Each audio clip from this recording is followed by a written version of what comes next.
આગળનો જે મુદ્દો છે સરેરાશ ખર્ચ. સરેરાશ ખર્ચને બીજા કયા નામ લખાય? બરાબર, સરેરાશ કુલ ખર્ચ. બીજું નામ છે સરેરાશ કુલ ખર્ચ.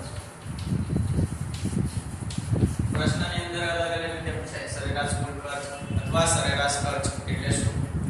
સરેરાશ ખર્ચ એ એકમ દીઠ ખર્ચ. એકમ દીઠ ખર્ચ થતો ખર્ચ એટલે સરેરાશ ખર્ચ. કુલ ખર્ચને ઉત્પાદનના એકમોને થી ભાગીને સરેરાશ ખર્ચ મેળવવામાં આવે છે. હવે પરંતુ કુલ ખર્ચ એ કુલ સ્થિર ખર્ચ અને કુલ અસ્થિર ખર્ચનો સરવાળો છે. બરાબર, હવે સરેરાશ ખર્ચ કેવી રીતે આવે કે આપણે જોયા કે કુલ સ્થિર ખર્ચ આ રીતે પણ યાદ રાખી શકાય, કુલ અસ્થિર ખર્ચ. બંને રીતે પછી એને ભાગમાં એને સૂત્રમાં તમે આગળ લખાવો છો. કુલ ઉત્પાદન એકમ વડે ભાગવાથી સરેરાશ ખર્ચ પ્રાપ્ત થાય. કુલ ઉત્પાદન વડે શું કરી દેવાનું? કુલ ઉત્પાદન વડે ભાગવા એ તમને અંદર આપેલું છે. બરાબર, એટલે સરેરાશ તમને ખર્ચ મળી જશે. બરાબર, હવે એનું સૂત્ર કઈ રીતે બને? સરેરાશ ખર્ચ બરાબર કુલ ખર્ચ ભાગ્યા કુલ ઉત્પાદન નહીં. સરેરાશ ખર્ચ કુલ ખર્ચ ભાગ્યા કુલ ઉત્પાદન નહીં.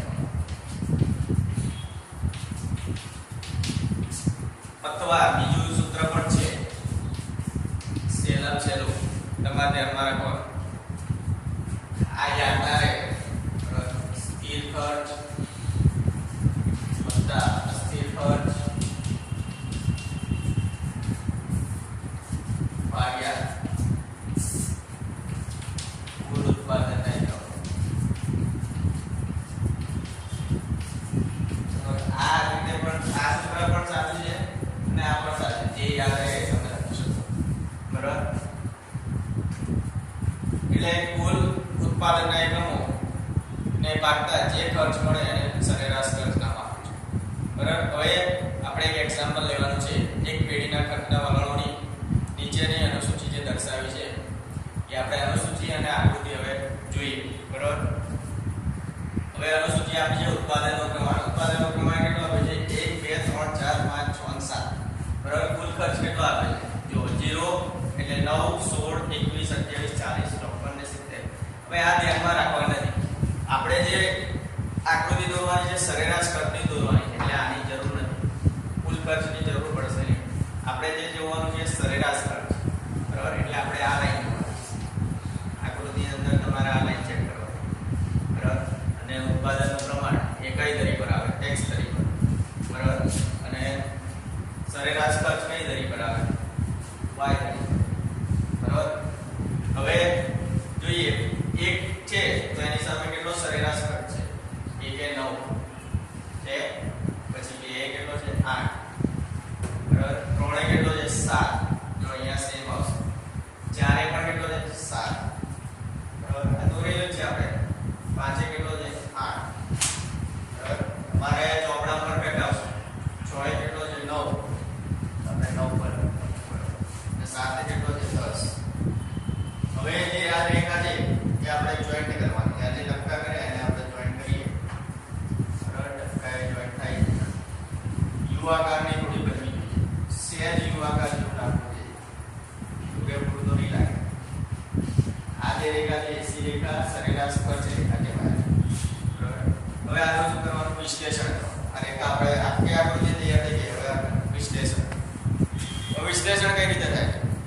જેમ ઉત્પાદનનું પ્રમાણ વધતું જાય તેમ કુલ ખર્ચ પણ શું થઈ જાય? પરંતુ એમ કહેવાય છે શરૂઆતમાં સરેરાશ ખર્ચ ઘટે છે, પછી સ્થિર થાય છે, ત્યારબાદ વધવાનું વલણ ધરાવે છે. તો આમાં શું કહેવા માંગે છે?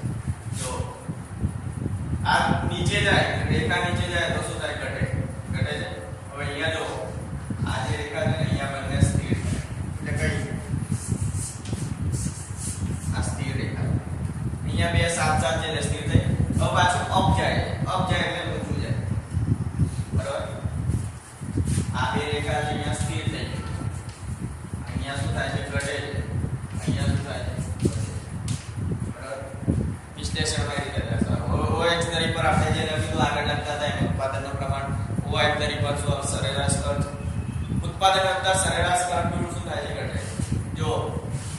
નું 2 થયું, આમાં 9 નું કેટલું થયું? 8 થયું. ચલો આમાં વધે તો આમાં શું થાય? બરાબર. હવે અહીંથી સ્થિર થાય છે, સ્થિર પછી અહીંયા બદલાશે, અહીંયા શું થાય? વધે. બરાબર. અને અહીંયા પણ શું થાય? વધે. બરાબર. એટલે આપણે જોવાનું અમુક ઉત્પાદન પછી સરેરાશ સ્થિર ખર્ચ શું થાય છે? સ્થિર થાય. બરાબર. એટલે સરેરાશ ખર્ચની રેખા યુ આકારની બને છે. એ બને છે યુ આકારની. આકૃતિમાં આપણને ખબર પડે. ટૂંકમાં શરૂઆતમાં સરેરાશ ખર્ચ શું થાય છે? ઘટે છે. કોઈ ઉત્પાદનનું લઘુત્તમ બને અને ત્યારબાદ વધે છે. સરેરાશ ખર્ચની રેખા કેવી આકાર? તો એક સવાલ પૂછાય, સરેરાશ ખર્ચની રેખા ચોપડીમાં છે સ્વાધ્યાયમાં યુ આકારની બને છે.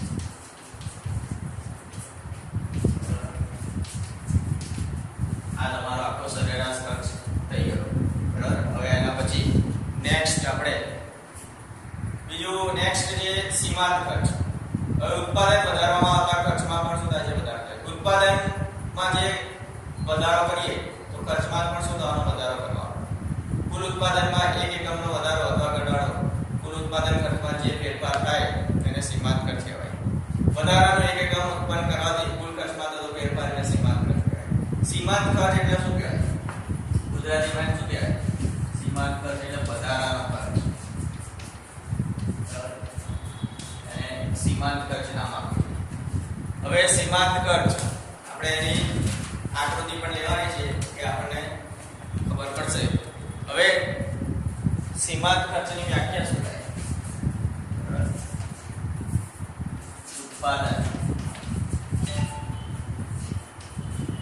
વધે કે ઘટે,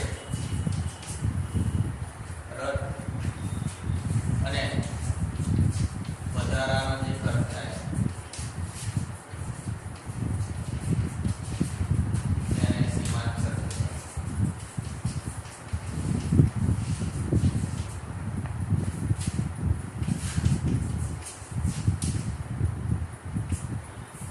ચોપડીની અંદર પણ આપેલી છે આપણને એ રીતે જોવાની. n એકમોનું ઉત્પાદન ખર્ચ અને n - એકમો n - 1 એકમોનો ઉત્પાદન ખર્ચ બંને વચ્ચેનો તફાવત. હવે MCN બરાબર એક સૂત્ર આપેલું છે, ઉદાહરણ દ્વારા સમજીએ. MCN બરાબર, ચલો MCN સૂત્ર છે MCN બરાબર TCN - TCN - 1. હવે n એટલે શું કહેવાય? એકમોની કુલ સંખ્યા. તમને આ દાખલા પૂછાતા નહીં પણ આ ધ્યાનમાં રાખવાનું. MCN બરાબર શું કહેવાય? ચલો n એકમોનો સીમાંત ખર્ચ. સીમાંત ખર્ચ વધારાનો ખર્ચ હોય આપણને મળી જશે. TCN એટલે n એકમનો કુલ ખર્ચ. આમાં કુલ ખર્ચ પણ મળી જશે. બરાબર. હવે આપણે એક ઉદાહરણ લઈએ. n બરાબર 3 મૂકતા પૂછાતું નહીં પણ આ તમને ખાલી સમજાવી દઉં છું. ચલો MC, હવે n ની જગ્યાએ શું મૂકવાનું? 3. બરાબર. સૂત્ર શું છે? TC3 minus TC. જ્યાં n હોય ત્યાં 3 મૂકી દો. 3 ઓછા 1. બરાબર. એટલે TC3 માઈનસ TC 3 માં 1 જાય તો TC2. બરાબર. અહીંયા તો MC3 છે જ. બરાબર. આ એનું સૂત્ર થઈ ગયું. હવે TC3 બરાબર 21 અને TC2 બરાબર શું? હવે TC3 બરાબર 21, TC2 બરાબર 16 મૂકો.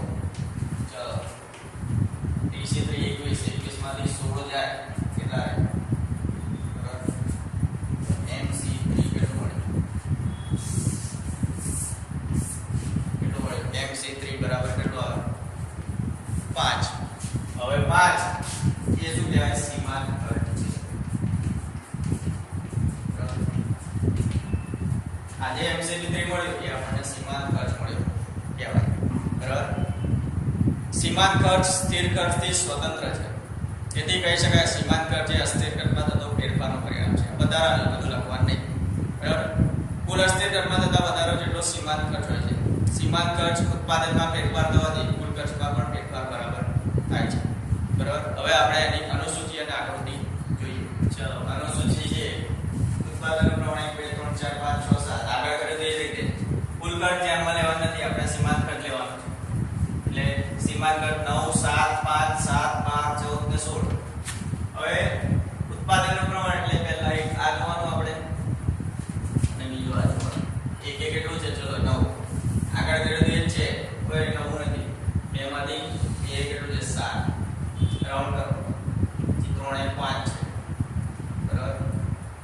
4 એ 7 છે બરાબર 5 એ 12 છે ટપકા કરતા રહ્યો 6 એ 14 છે બરાબર અને 7 એ કેટલું 16 છે ચલો હવે લાઈન જોઈન કરી દેવાની જે પ્રમાણે ટપકા છે એને જોઈન કરતા જવાનું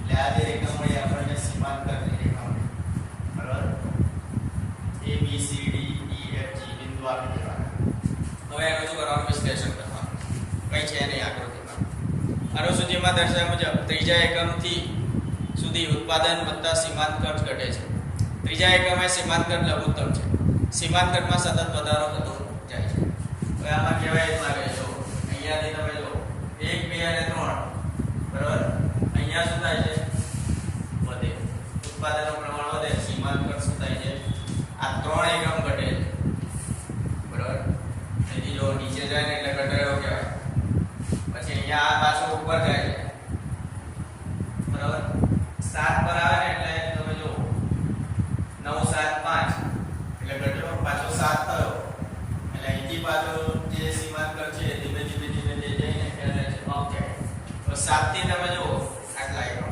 7 નું 12 12 નું 14 14 નું 16 એટલે આ શું થાય છે બરાબર આ તો વધતા જ રહેવાના ઉત્પાદનનું પ્રમાણ વધતું જ રહેવાનું બરાબર એટલે આકૃતિમાં દર્શાવ્યું છે કુલ સરેરાશ ખર્ચની રેખા સીમાંત ખર્ચ ઘટે છે શરૂઆતમાં ખર્ચ શું થાય ઘટે અમુક સમય બાદ તેમાં વધારો થાય છે કુલ સ્થિર ખર્ચ ઘટતા દરે વધતા હવે આ બધું વધારે લખવાનું નથી સીમાંત ખર્ચની રેખા હોકી સ્ટિક આકારની હોય છે કેવી હોય છે એક આ લખી રાખવાનું ચાલો અહીંયા લખું છું સીમાંત ખર્ચની રેખા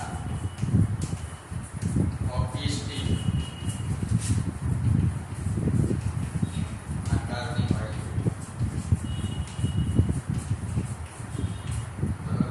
છે હોકી સ્ટિક આકારની હોય છે સવાલમાં પૂછી કાઢે ગમે ત્યારે પૂછી કાઢે બરાબર સીમાંત ખર્ચની રેખા ઋણ ઢાળની છે ત્રીજા એક પછી ઉત્પાદન ખર્ચ વધતા સીમાંત ખર્ચ વધે છે એટલે સીમાંત ખર્ચની રેખા ધન ઢાળ વાળી પણ બને છે ઘણીવાર માઈનસમાં જાય ઘણીવાર એમ કહેવાય કે સીમાંત ખર્ચની રેખા ઋણ ઢાળની પણ છે અને ધન ઢાળ